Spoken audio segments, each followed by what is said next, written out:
Topic है आज का हमारा टॉपिक रहेगा energy flow in an ecosystem. इससे पहले हमने इकोसिस्टम पढ़ा, इकोसिस्टम के बायोटिक और एबायोटिक कंपोनेंट पढ़े, उसके बाद फूड चेन पढ़ा, फूड चेन के बाद हमने फूड वेब पढ़ा था, ठीक है ना। टाइप्स ऑफ फूड चेन भी पढ़ा था, टाइप ऑफ फूड वेब भी पढ़ा था।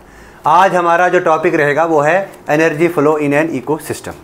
कल के लेक्चर में हमने पढ़ा था इकोलॉजिकल पिरामिड, ठीक है ना। तो इकोलॉजिकल पिरामिड में कोई कन्फ्यूजन?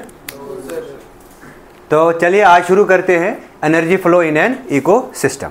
तो देखिए, जब हम इकोसिस्टम की बात करते हैं तो मैंने कहा था कि in case of food chain there is unidirectional flow of energy, है ना। एनर्जी का फ्लो जो है वो यूनी डायरेक्शनल है। तो एक मॉडल आया जिसे हम कहते हैं यूनिवर्सल एनर्जी फ्लो मॉडल, ठीक है। ये यूनिवर्सल एनर्जी फ्लो मॉडल जो है ये ईपी ओडम ने दिया है 1983 में, ठीक है। अब इन्होंने क्या किया है, इन्होंने कंबाइन किया था single channel model and Y shape models को। हम पढ़ेंगे single channel model, Y shape model क्या है, उसके बाद ये ज़्यादा एप्लीकेबल है। ये क्या है? ये ज़्यादा एप्लीकेबल है। चलिए इसको रहने दो, पहले हम पढ़ते हैं। सबसे पहले इसमें जो है वो हमने इस चीज़ को पढ़ना है। सबसे पहले आया अकॉर्डिंग टू रेमोंड लिंडमैन। जो रेमोंड लिंडमैन था 1942 में, इन्होंने क्या बताया, the basic process in the trophic dynamics is the transfer of energy from one part of the ecosystem to the another, ठीक है ना। लिंडमैन ने एक लॉ दिया जिसको कहते हैं लिंडमैन्स 10% लॉ। क्या बोलते हैं? 10% लॉ। ये क्या कहा, इसने फर्स्ट लॉ ऑफ थर्मोडायनेमिक्स का इस्तेमाल किया, use of first law of thermodynamics. क्या बताया, energy can neither be created nor destroyed, energy can neither be created nor destroyed although it can be transferred from one form to another form। इसको हम एक form से दूसरी form में convert करते हैं। तो रेमोंड लिंडमैन ने यही कहा, इसने बताया कि हर ट्रॉपिक डायनेमिक्स पे एनर्जी का ट्रांसफर जो है वो होता है एक इकोसिस्टम से दूसरे इकोसिस्टम में, और यू कैन से दैट एक ट्रॉपिक लेवल से दूसरे ट्रॉपिक लेवल में होता है। उसके बाद देखो नेक्स्ट पॉइंट क्या बताया इन्होंने।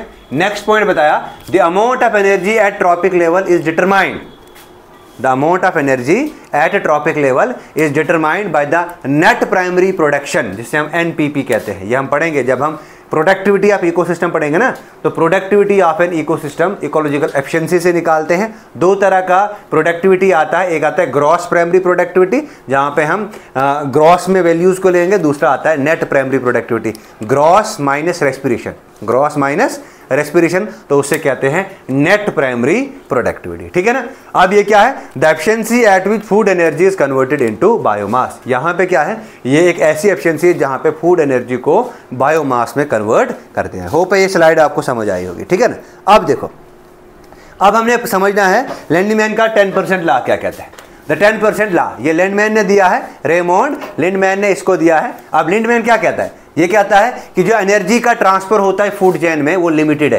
क्या बोलता है, जो एनर्जी का ट्रांसफर होता है फूड चेन में वो लिमिटेड है, and hence the number of trophic level in the food chain is limited. और ये क्या कहता है कि trophic level, number of trophic levels, कहता है कि ट्रॉपिक लेवल का नंबर जो है फूड चेन में वो लिमिटेड है। ये बात हमने फूड चेन में भी की है, देयर इज 2, 3 से कम और 4 या 5 से ज़्यादा ट्रॉपिक लेवल नहीं होते हैं, ठीक है ना। अब देखो, अगर जितना बड़ा ट्रॉपिक लेवल आएगा ना तो उसमें एनर्जी फ्लो भी ज़्यादा होगा, है ना, और टॉप कंज्यूमर पर खाना उतना नहीं पहुंचेगा, एनर्जी उतनी नहीं पहुंचेगी, इसलिए ट्रॉपिक लेवल लिमिटेड है। ये किसने बताया? लिंडमैन ने कहा। इसने क्या कहा, there is only 10% of the transfer of energy from each lower trophic level to the next higher trophic level, हैं, this is known as 10% energy law.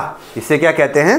10% energy law. कहने का मतलब इसका यह है कि जब एनर्जी ट्रांसफर होती है एक ट्रॉपिक लेवल से दूसरे ट्रॉपिक लेवल में, सपोज करो प्लांट सनलाइट को ट्रैप करते हैं और अपना फूड बनाते हैं, ठीक है ना। अब जो सनलाइट की एनर्जी है वो 90% खुद यूटिलाइज करता है, कितना? 90% वो खुद यूटिलाइज करता है, आगे नेक्स्ट ट्रॉपिक लेवल पे 10% भेजता है। क्लियर है ये चीज?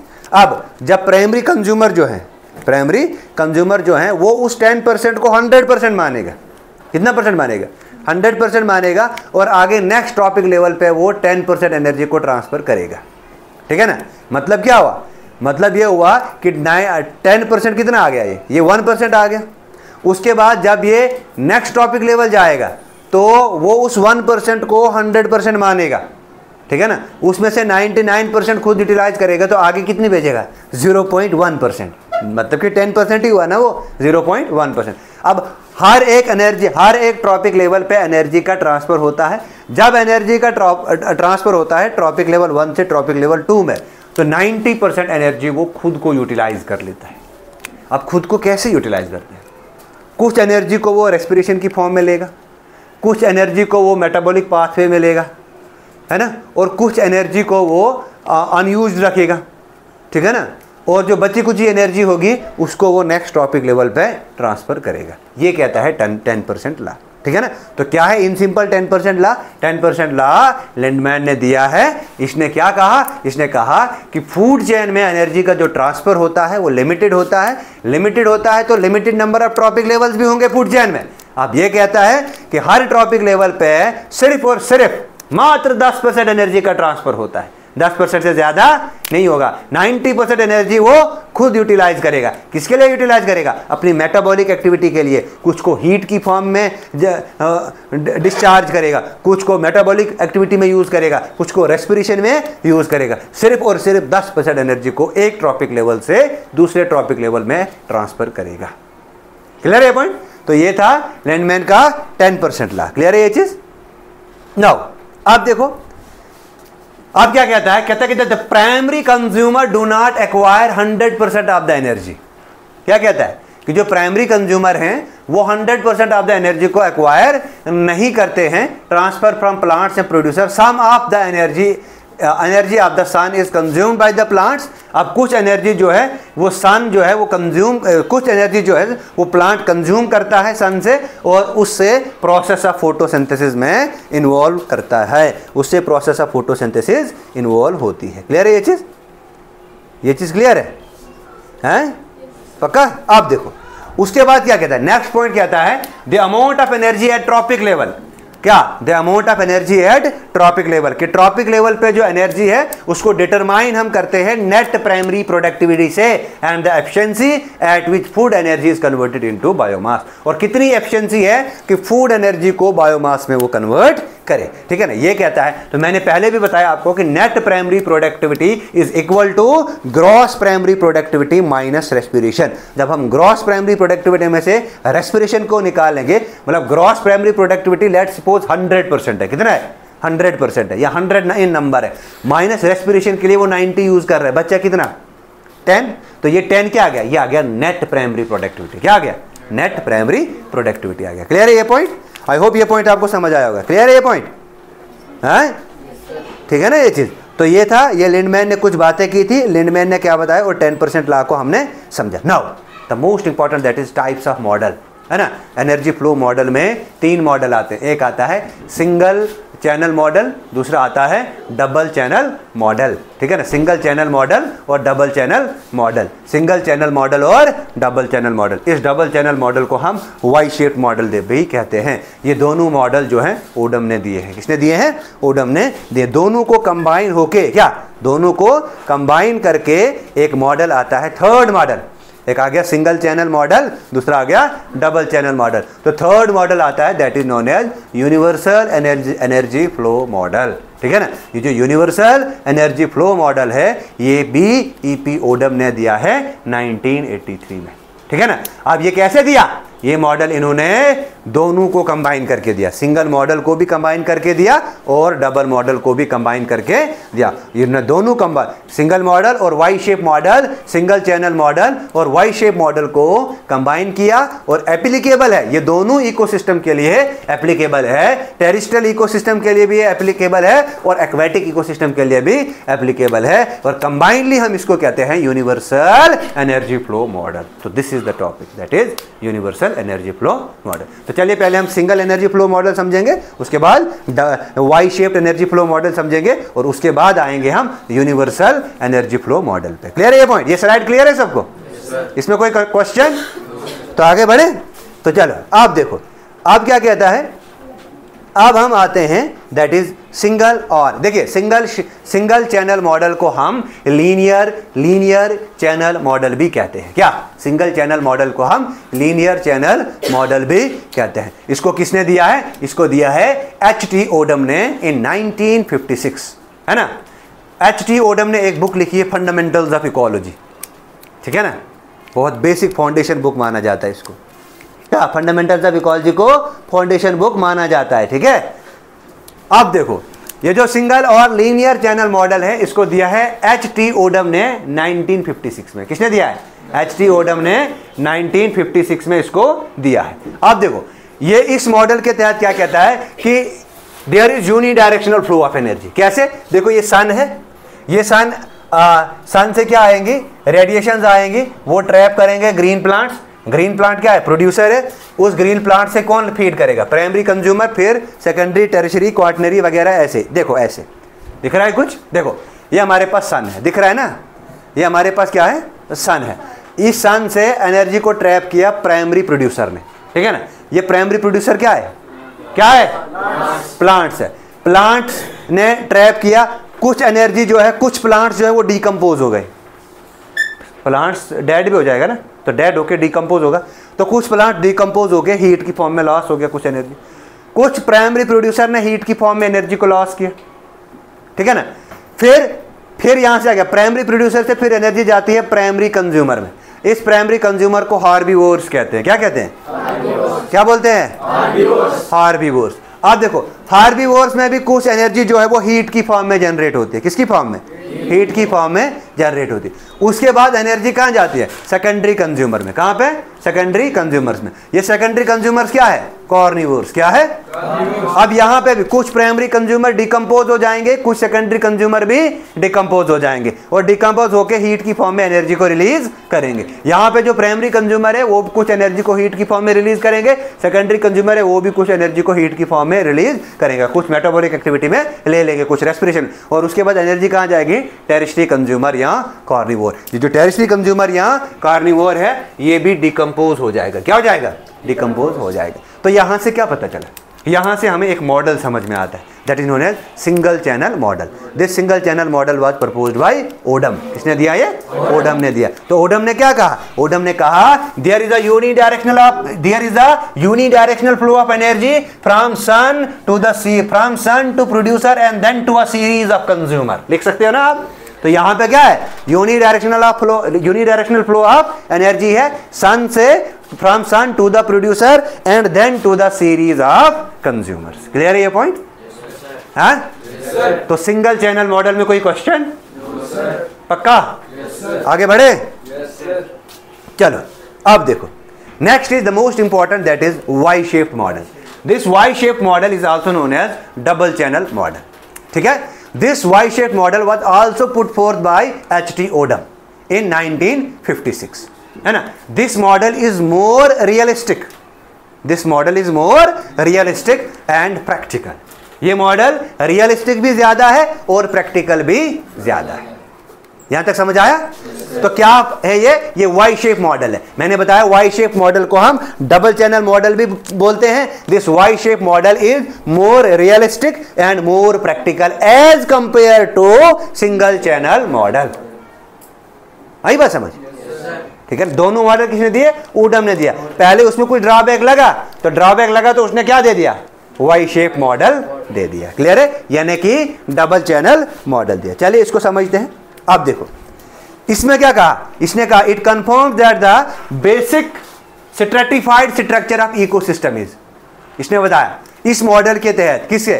वाई शेप्ड मॉडल के तहत। क्या? वाई शेप्ड मॉडल के तहत। This is the Y shape model. I hope दिख रहा होगा। दिख रहा है सबको? देखो ये हमारे पास वाई शेप्ड चैनल है एनर्जी फ्लो का। ये हमारे पास सनलाइट है। क्या है? सनलाइट। ये सनलाइट गई प्रोड्यूसर्स में। किसमें गई? प्रोड्यूसर ने ट्रैप कर लिया सनलाइट को।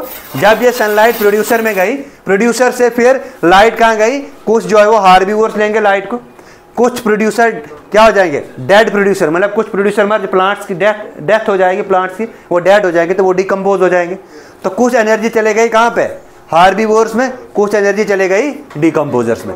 अब हार्बीवोर सारे के सारे, उनको प्रीडेटर तो नहीं ना खाएगा, टॉप प्रीडेटर उनको इनगल्फ नहीं करेगा, ईट नहीं करेगा, तो कुछ प्रीडेटर जो है वो डेड हार्बीवोर हो जाएंगे और वो आ जाएंगे डिकम्पोजर्स में। किसमें आ जाएंगे?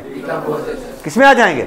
डिकम्पोजर्स में। आप देखो अब यहां पे कुछ हार्बीवोर को फीड करेगा टॉप प्रीडेटर। क्या करेगा? फिर टॉप प्रीडेटर। इस हार्बीवोर को कोई प्रीडेटर भी खा लेगा। कौन खा लेगा? प्रीडेटर। आप देखो टॉप प्रीडेटर की कुछ डेड हो जाएगी, है ना, इनकी प्रीडेशन डेड हो जाएगी, डेड टॉप प्रीडेटर, ये टॉप प्रीडेटर डेड होके डिकम्पोज होगा। क्या होगा? डिकम्पोज होगा। और यहां पे हार्बीवोर को कौन खाएगा? प्रीडेटर। इस प्रीडेटर को कौन खाएगा? टॉप प्रोड्यूसर, है ना, टॉप प्रोड्यूसर से फिर भी ये डेड हो जाएगा। तो दिख रहा है आपको यहां पे भी कुछ वाई शेप मॉडल बन रहा है ऐसे करके, इधर भी वाई बन रहा है, इधर भी वाई बन रहा है, अगर हम इधर देखेंगे इधर भी वाई बन रहा है, इधर भी वाई बन रहा है ना, तो इससे कहते हैं वाई शेप्ड मॉडल। अब देखो अल्टीमेटली क्या हो रहा है, देखिए यूनिवर्स का कोई भी मैटर है वो एक ना एक दिन डिकम्पोज होगा। क्या होगा? Decompose, living component. जब वो डिकम्पोज होगा तो वो कन्वर्ट हो जाएगा बायोजियोकेमिकल साइकिल्स में, फिर वो से फिर से रिसाइकलिंग होगी, फिर से रिसाइकलिंग होगी। तो ये वाई शेप मॉडल क्या कहता है? वाई शेप मॉडल कहता है कि सन से जब एनर्जी आई वो कुछ प्रोड्यूसर ने ट्रैप की, प्रोड्यूसर से कुछ हार्बीवोर ने ले ली, कुछ प्रोड्यूसर डिकम्पोज हो गए, हार्बीवोर से टॉप प्रेडेटर ने ले ली, हार्बीवोर से प्रेडेटर ले लेगा, हार्बीवोर से प्रेडेटर लिया, प्रेडेटर से टॉप प्रेडेटर ने ली, ये टॉप प्रेडेटर डेड होके डिकम्पोज हो गया, ये प्रेडेटर भी डेड होके डिकम्पोज हो गया, है ना। अगर इस डिकम्पोजिशन से फूड चेन शुरू हो गई तो इसे कहते हैं डिटाइट्रस फूड चेन, है ना। इस डिकम्पोजिशन से जो फूड चेन शुरू होगी उसे डिटाइट्रस फूड चेन कहते हैं। ग्रेजिंग फूड चेन जो है, जो ग्रीन प्लांट से फूड चेन शुरू होती है उसे कहते हैं grazing food chain. I hope ये स्लाइड आपको समझ आई होगी। क्लियर है ये स्लाइड? आगे बढ़े। अब देखो अब क्या कहता है, अब ये कुछ कंफर्मेशन देता है। Y shaped energy flow model जो है यह हमें तीन चीजें बताता है। पहली चीज क्या कंफर्म करता है? It separates. पहला क्या कहता है? पहली चीज बताता है it confirms to the basic stratified structure of ecosystem, है ना। ये पहली चीज बताता है। नंबर 1 लिखना में यहां पे भूल कर डालना। ये क्या है? It confirms to the basic stratified structure of ecosystem. ये नंबर 1 पॉइंट है। नंबर 2 कहता है it separates the two chains. ये दो चेन्स को सेपरेट करता है। देखिए यहां पे मैंने बताया आपको, है ना, ये यहां पे मैंने आपको बताया है, ये एक चेन को सेपरेट कर रहा है, that is grazing food chain को, और दूसरी फूड चेन को भी सेपरेट कर रहा है, दैट इज डिटाइट्रस फूड चेन को। ठीक है ना। तो ये दोनों फूड चेन को सेपरेट कर रहा है ना separate. Now the third one, the most important, that is micro consumer, जैसे कि bacteria, fungi and the macro consumer, यानी कि animals differ greatly in size. ये साइज में भी डिफर है। Metabolic relations in two models, है ना। कहने का मतलब है जैसे बैक्टीरिया, फंजाई और माइक्रो कंज्यूमर्स है, यानी कि एनिमल्स है, वो साइज और मेटाबॉलिक रिलेशंस में डिफरेंट है। और बिल्कुल ये बात सही है, ये बात सही है। तो ये तीन चीजें यहां से हमें कंफर्म होती है। ये स्लाइड क्लियर है? नाउ अब देखो इन दो को कंबाइन करके एक एनर्जी फ्लो मॉडल आया जिसकी इंट्रोडक्शन मैंने आपको पहले ही दी थी। This is known as universal energy flow model, है ना। This universal energy flow model it was put forth by E.P. Odum in 1983. It was put forth by E.P. Odum in 1983. Now this model have a generalized model by combining both single channel model. इसमें single channel model और double channel model को combine किया और कौन सा model बना दिया? Universal energy flow model बना दिया। और मैंने ये बात पहले भी आपको बताया, it is applicable to both terrestrial ecosystem as well as aquatic ecosystem. ये टेरेस्ट्रियल इकोसिस्टम के लिए भी एप्लीकेबल है और एक्वेटिक इकोसिस्टम के लिए भी एप्लीकेबल है। क्लियर है ये पॉइंट, है ना। इसलिए इससे इस मॉडल को कंबाइनली हम कहते हैं यूनिवर्सल एनर्जी फ्लो मॉडल। क्या बोलते हैं इसे? यूनिवर्सल एनर्जी फ्लो मॉडल बोलते हैं। आप देखो इस मॉडल में कुछ एब्रीविएशंस का इस्तेमाल होता है ना। जैसे हम फिजिक्स में करके पढ़ते हैं ना, let Q1 and Q2 be the two charges वगैरह, है ना। यहां पे भी हमने लेट करना है। देखिए आई का जो ये आई है, इस आई का मतलब है इंसिडेंट सोलर रेडिएशन या इंसिडेंट सोलर रेज, मतलब आई जो रेज आएंगी इंसिडेंट रेज। ए का मतलब है एसिमुलेटेड एनर्जी, जो एनर्जी एसिमुलेशन में इन्वॉल्व होगी। पी का मतलब है नेट प्रोडक्शन, पी का मीनिंग क्या है यहाँ पे?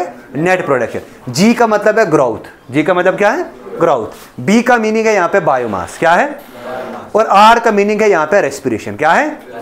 और एस का मीनिंग है यहाँ पे स्टोर्ड एनर्जी, क्या है? Stored energy. और उसके साथ साथ ई का मीनिंग है यहाँ पे एक्सक्रीटरी एनर्जी। और एनयू का मतलब है नॉट यूटिलाइज। एनयू का मतलब क्या है? Not utilize energy. तो इस मॉडल को हम दो तरीकों से इस्तेमाल कर सकते हैं। कितने तरीकों से? इसको हम दो तरीकों से इस्तेमाल कर सकते हैं। ये रहे आपके सामने दो तरीके। पहला, it can represent a species population in which in which case the appropriate energy inputs and link with two species would be shown as a conventional species oriented food levels।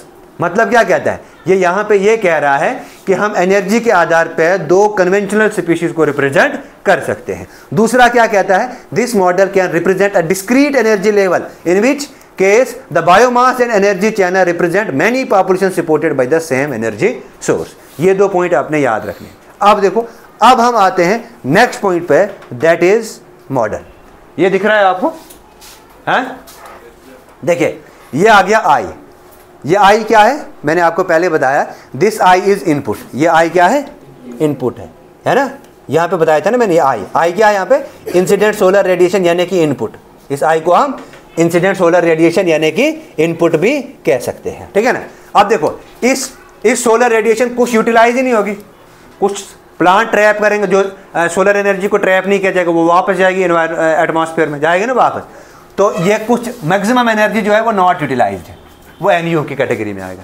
कहाँ आएगा, एनयू की category में आएगा। कुछ यहाँ पे ए की form में कन्वर्ट हो जाएंगे। What is A? A is assimilated energy. मैंने पहले बताया ये ए क्या है, एसिमुलेटेड एनर्जी। ये देखो ये बताया मैंने, यहाँ ना ए, this A is assimilated energy. ये ए क्या हमारे पास, एसिमुलेटेड एनर्जी है। क्लियर है ये चीज।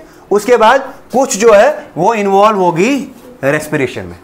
Are stands for respiration. देखो मैंने पहले लिखाया है आपको, this R stands for respiration. कुछ इसमें से किसमें इन्वॉल्व होगी, कुछ इसमें इन्वॉल्व होगी रेस्पिरेशन में। किसमें, रेस्पिरेशन में इन्वॉल्व होगी। अच्छा, उसके बाद कुछ जो है वो पी में कन्वर्ट हो जाएंगे। किसमें, पी में। पी मतलब नेट प्रोडक्शन। पी मतलब क्या हो गया, नेट प्रोडक्शन। कुछ इसमें नेट प्रोडक्शन में इन्वॉल्व होगी। किसमें इन्वॉल्व होगी, नेट प्रोडक्शन में इन्वॉल्व होगी। और इसके साथ साथ जी, कुछ एनर्जी जो है वो ग्रोथ में भी लगेगी।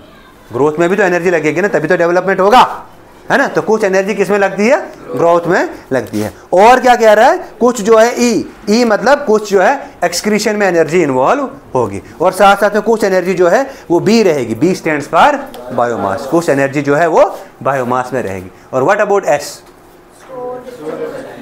है ना। और कुछ एनर्जी जो है वो स्टोर्ड रहेगी। तो ये था, this is known as universal energy flow model. तो ये कुछ मैंने इस तरह से रिप्रेजेंट किया है। तो this I stands for incident solar rays, this N U stands for energy which is not utilised, and A stands for assimilated energy, this P stands for net production, this G stands for growth, and this B stands for biomass, this E stands for excreted energy, and this S stand for source stored energy, and this R stands for respiration। अब देखो ये जो stored energy है, ये जो stored energy है, इसी को नेक्स्ट टॉपिक लेवल पे फिर चेंज, इसको नेक्स्ट टॉपिक लेवल पे ट्रांसफर करेंगे।